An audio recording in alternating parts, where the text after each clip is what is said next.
2 लाख बोले हो ना, कितने दिन में वापस कर दोगे ये? हम तो झाड़ू पोछा करते हैं, दूसरों के घर में जाकर खाना बनाते हैं, महीने का हमारा 10-15 हजार आ जाता है। लेकिन ना हमारे पति ज्यादा कमाते हैं, वो ड्राइवर है, ट्रक ड्राइवर, उनका पैसा ज्यादा आता है, 30,000 40,000 आ जाता है प्रति माह। वो सारा पैसा दे देंगे एक बार वो ठीक हो जाएं।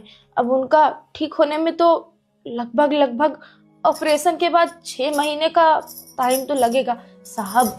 एक साल में दे देंगे पैसा। 1 साल में दे दोगे? हाँ। 2 लाख चाहिए ना, ये लीजिए। अगर 1 साल में आप पैसा वापस नहीं करोगे ना तो आपका जमीन आपका नहीं रहेगा, वो नीलाम हो जाएगा, बैंक अपने पास रख लेगा। तो इस बात का ध्यान रखना। आप अपने हस्बैंड को भी ये चीजें बता देना कि अपना बैंक से लोन लियो। आ रहा है समझ में? शुक्रिया साहब, आप हमारा मजबूरी समझे। आपकी तरह बाकी लोग भी लोगों का मजबूरी समझे तो का बुराई हो। बहुत शुक्रिया। ठीक है, ये लो, आपने इस पे साइन कर दो यहाँ पे।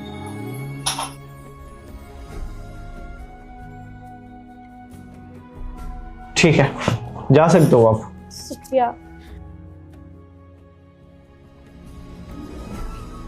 सर मुझे ये चीज़ समझ नहीं आई सर। आपको तो पता है सर उसके पास खुद के पेपर्स भी नहीं है प्रॉपर्टी के, आपने बिना किसी पेपर लिए आपने उसको लोन दे दिया। सर ये तो बैंक की पॉलिसी के खिलाफ है ना सर, मुझे समझ नहीं आ रहा आपने क्यों किया है सर। तुमने देखा नहीं कि उसकी जिंदगी में बस उसका हस्बैंड ही है और वो अपने फैमिली में सबसे पैसे मांग ली थी, रिलेटिव वाले सबसे मांग ली थी, फिर भी उसके हस्बैंड का तबीयत ठीक नहीं हुआ था, ऑपरेशन कराना है।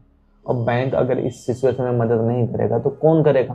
थोड़ा ऊपर नीचे तो मैनेज कर ही सकते हो, तो उसको थोड़ी ना पता है कि बैंक का पैसा जमा नहीं करना है। लड़के हमारे लोग ऐसे ही पैसा लाकर वापस कर देते हैं। अब अगर हम इतना नहीं समझ पाएंगे तो कौन समझ पाएगा? कुर्सी पे बैठ के केवल फॉर्मेलिटी निभाना ही नहीं होता है, कभी कभी इस सिस्टम से ना बाहर भी जाकर काम करना होता है।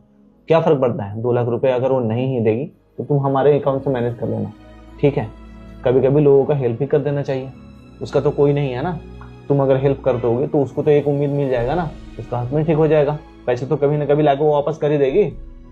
ठीक है सर, मैं समझ गया आपने ऐसा क्यों किया।